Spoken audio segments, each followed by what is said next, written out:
Hi, I'm Deborah Holchip, editor of Michigan Today.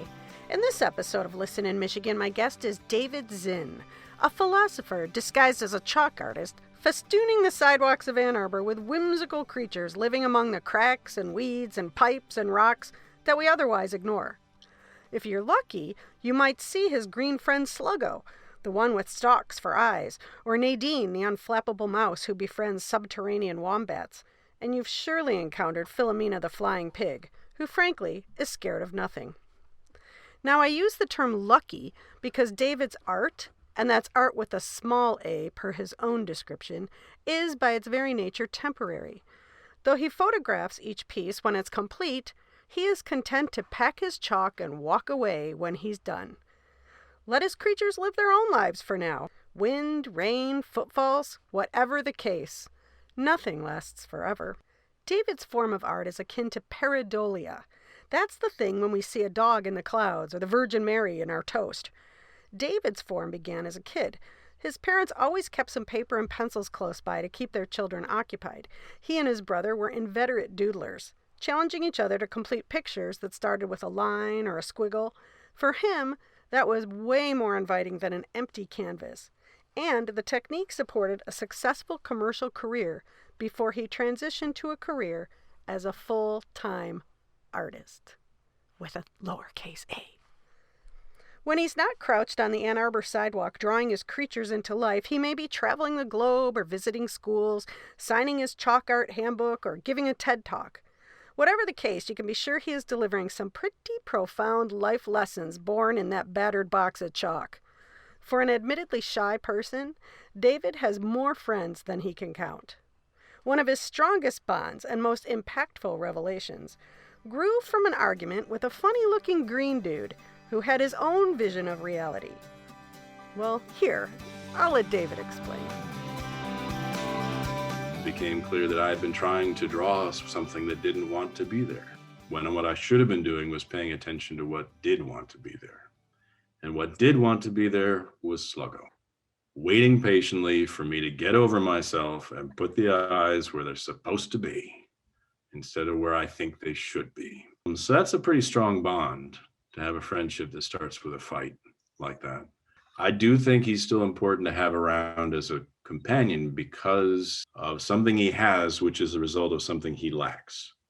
He has unbridled enthusiasm at all times, because he lacks eyelids.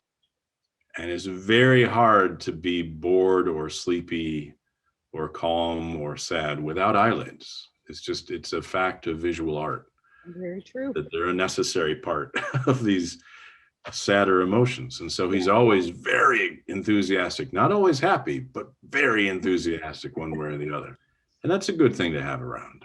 But I think that's why Nadine, the mouse, and Philomena, the flying pig, they have very different eyes. They have little spot type eyes, which have the opposite difficulty, that it's very hard to make them be upset about anything because their eyes are only this big. The eyes only that big. You're always pretty much okay and nothing more than everything that's happening around you. And Nadine comes out much the same, except that she feels more like a role model. In that she is unflappable and yet very often putting herself in very dangerous situations that I would never attempt myself. I'm amazed that people are fond of this particular drawing because it was drawn on Main Street out near where Peaceful Kingdom used to be, because there's a lot of residual imagination that's just always going to be right there. And there is a large, one of those flat spreading weeds growing through a crack in the sidewalk that looked very much like a terrifying fish. And it's one of those guilty cases where I drew very little of what's in the photograph because the terrifying green fish was already there. I gave it some teeth, which made it more terrifying. And there was a washer nearby that made a very terrifying eye. So it worked together pretty well. And I think while I was drawing that, I thought, this is going to be a little too scary. Children follow me on Facebook. I shouldn't be sharing this terrifying fish. And around the time I was thinking that was when Nadine became part of the picture, sitting in a boat, feeding this fish a piece of cake, which didn't reduce the terrifying nature of the creature, but it did kind of put it in perspective, where the exact moment I was thinking, yeesh, what is this? She was like, it's something that needs a piece of cake. I have always wanted to catch David drawing on the street, and I never have, but earlier this month, he joined with the Ann Arbor District Library in an event for the Ann Arbor Summer Festival. And there he was, with his open wooden box of multicolored chalk, creating art in South Maple Park. It was a windy Sunday afternoon, and a blues band was playing Prince covers, very loud, sorry. And David was bringing to life a long green lizard using a weed for an unruly mane. A woodland critter in a striped sweater was on his back, holding the reins and waving. Oh my God, it was so cute. At least until the rain comes. Listen in, as David charms a boy who doesn't make art into borrowing some chalk. Like I said, for a shy person, David has a lot of friends. There you go, buddy. That's what you want. Menu, really a lot of choices. Oh yeah. Well, that's what. Yeah. So there was a live band. There you go. Outside. Let's put some light in that, shall we? It's almost too excited. And it was. It'll chill you out. Here, we got down there. It was cooler. Yeah, you a kid. It does go way back, only as a solution to a problem that goes way back. Feeling like every piece of art has to spring forth completely from scratch. And I was never able to make art under those circumstances. And so I was at risk of never making art. And Augmented Paradolia is more like playing connect the dots, where you really only have to see a glimpse of even just part of what the thing maybe could be. And it's still the same, brain game of seeing something that isn't really there, but then you have the freedom to add to what is already there to make it more like one thing and less like another. When I didn't have the bravery to paint canvases and make real art, I was very happy to scribble in the corners of a placemat while waiting for food, because that was a literal and metaphorical pareidolia. Literal because there was probably a little design there that looked like a face, or a hamburger that I could make into a hamburger-saurus, but also more symbolically that it was not trying to make art. I was there to wait for food. Hey, how you doing? Good. I like the drawing. Thanks. I'm glad I had a good spot for it here with you. I know that on my own part, I have never made anything worthwhile with my creative abilities by starting from the point of, I am going to make art now. We invest a lot into the idea of art, and especially what is good art and what is successful art. Even at the same time acknowledging that good in terms of art is a very squidgy thing to put your finger on. Is it good because it's beautiful? Clearly not. Is it good because everyone likes it? Clearly not. Many people would argue that actually if a lot of people like it, that's probably a sign that it's bad art. So that's my issue, is that especially the capital A on the art, I think is putting the focus in the wrong place. Yeah. It's putting the focus on the result and on the acceptance of the result, when I think the power of it is in the doing. I saw a lot of art going on down there. Yeah. Has it gotten to be any more? Have you been drawing down there? No, I haven't drawn in a while. I don't draw art. I want to, but I don't know how. You got a different way of expressing yourself artistically? Like you like sing or dance or play an instrument? Oh, dancing. See, now this is why this is good to point, because I cannot dance. Can't? I wish I could, but You're allowed to have things you don't like, that don't work for you. But also to be able to identify that we do have this in common in some way. Yeah. That there's something we excel at, and there's something we are not so comfortable with. And we almost always focus on the things we're uncomfortable with without celebrating the things that we're great at. I've noticed there's a kind of a yin-yang polarized experience between the people who are very comfortable drawing from their imagination, but really stressed out about drawing anything from life, and the people who are the exact opposite. Because it's very easy to convincingly argue that if you cannot draw something while looking at it, you are a terrible artist. And that if you cannot make something up from your imagination, you are a terrible artist. And almost everyone I meet is very good at sort of tripping themselves up over this thing, that whatever other people can do well must be what's important. And whatever I do well, it doesn't count. Yeah, and I stick with my lizards. Right.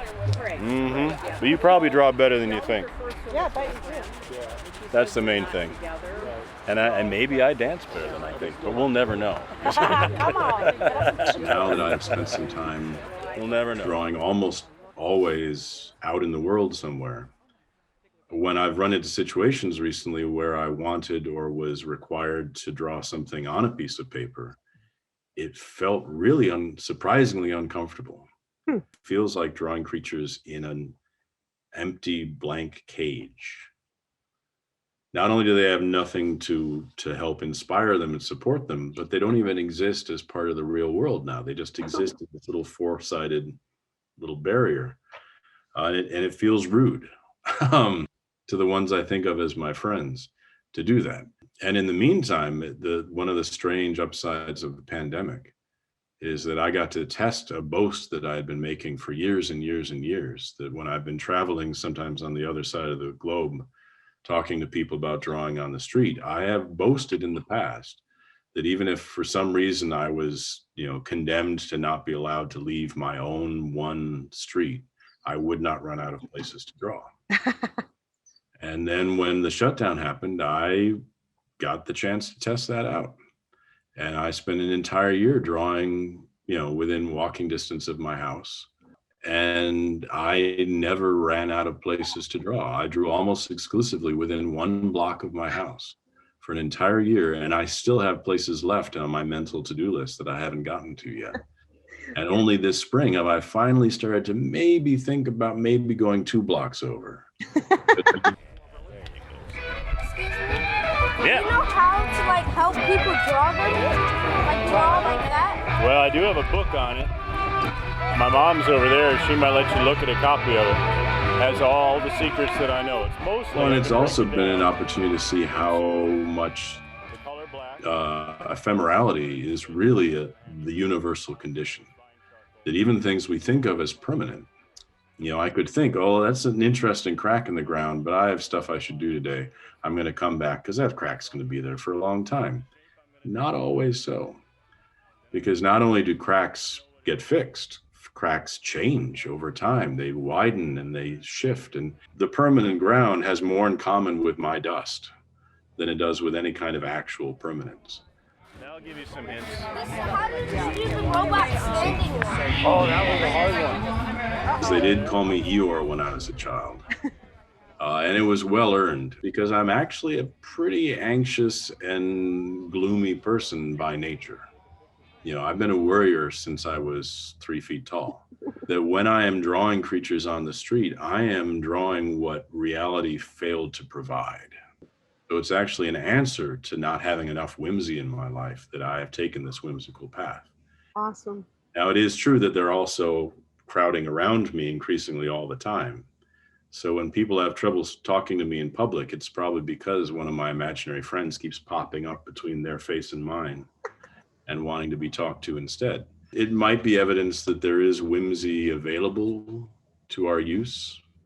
And yes, I think it'd be nice if people similar to me found their own source of this whimsy. There is a dynamic that answers the question I get most often, where people want to know why I'm not sad that these drawings are destroyed by rain and wind. And some people are very uncomfortable with my not being uncomfortable about this. It's meant, I think, in part as a compliment, like, oh, but this is so special. Why aren't you trying to hold on to it longer? Holding on to things is rarely a source of comfort and ease.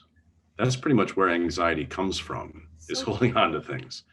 Almost from any kind of spiritual, philosophical angle, they will eventually probably tell you, yeah, letting go is where you find your ease and comfort, not holding on. It's almost always about letting go. Yes. But it's also just a question of the reality of these admittedly imaginary friends. And your friends, you certainly don't, put up in the attic in a pile like a painter does with paintings. You can't store your friends. That doesn't feel real to me at all. So if I was creating these creatures on paper and then filing them away, that would reduce the reality quite a lot. Whereas the relationship I do have, which I did stumble into by accident, so I'm not giving myself too much credit, I hope here, is that if you spend some time with this friend on the sidewalk, making him or her visible to other people, and then say goodbye and go home, that's more how friendships work. And if you come back to that spot a few days later and they're gone, that's what you would expect to have happen.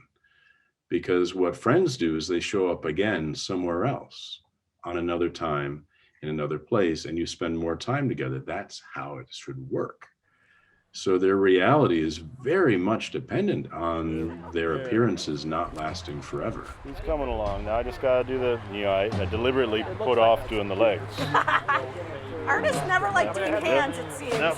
Always the hard part. All right, clean the shit. I much prefer that they come and go as they please. When they aren't there the next day, I feel fairly confident in my artist brain that there's somewhere else doing something else. And that sometimes has been confirmed because people have sent me pictures of the characters that I draw. And so on the occasion when I wasn't drawing them, they were with this other person, which is fair. I'm not jealous. I shouldn't be like that.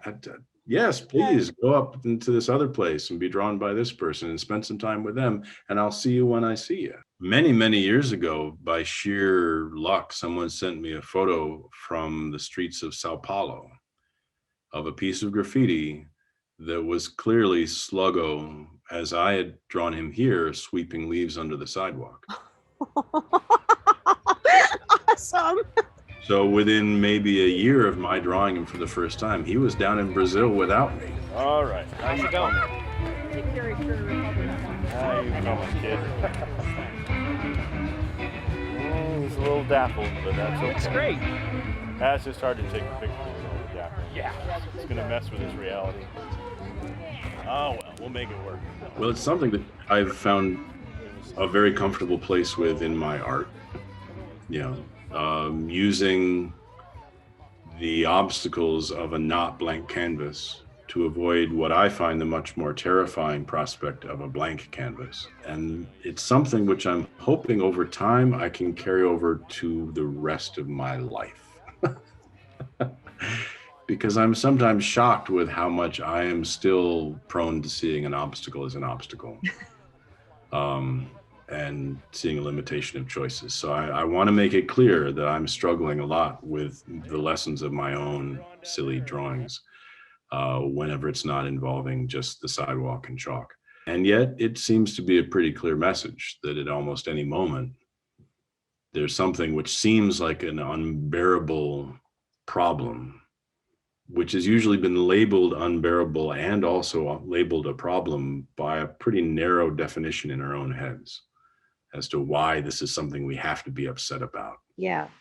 And on very rare occasions, I've found that drawing from the lessons of Nadine and Sluggo, I can take a moment to consider, like, are you sure that this is really a problem? And if it is a problem, are you sure it's an insurmountable, intolerable Over there on that table, see that wooden box? Yeah. Got a whole bunch of pieces of this. If you want to try using a piece of this, it's more like drawing with a pencil on paper. And I can try drawing a heart. You could. I bet you'd come out great.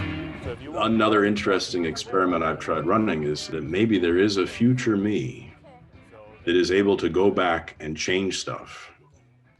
And that what's happening now is the result of having changed everything that could possibly have been changed so far. And this, as miserable as this might be, it could be that this is the result of having avoided Lord knows what. a little smudge there, a little smudge there. A little bit down there. Well, I think as a pathologically shy person, a surprisingly effective way to deal with that is to be so deliberately abnormal in those circumstances that you're kind of off the chart. Where if people find you crawling on the ground, drawing with Crayolas at the age of 50, any sentence you put together when they talk to you is going to seem pretty impressive.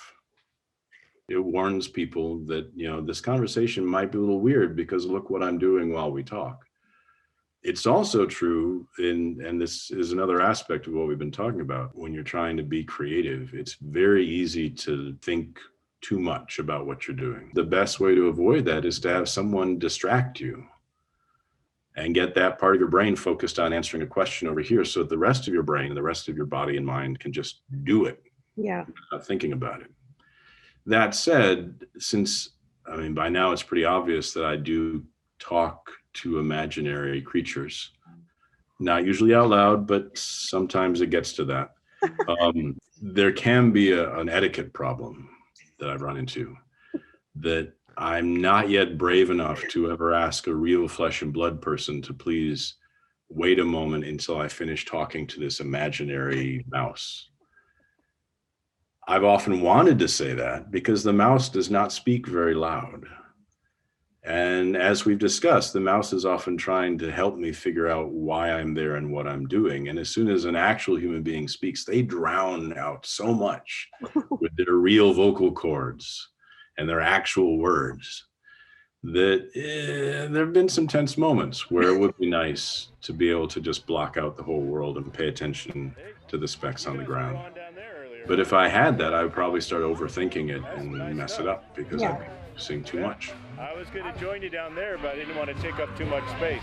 Figured I'd leave it for you guys. But We didn't know where you were going. Where you at? The other good argument for making art in public, and especially making art in public with children's toys, with a tool that we all are familiar with.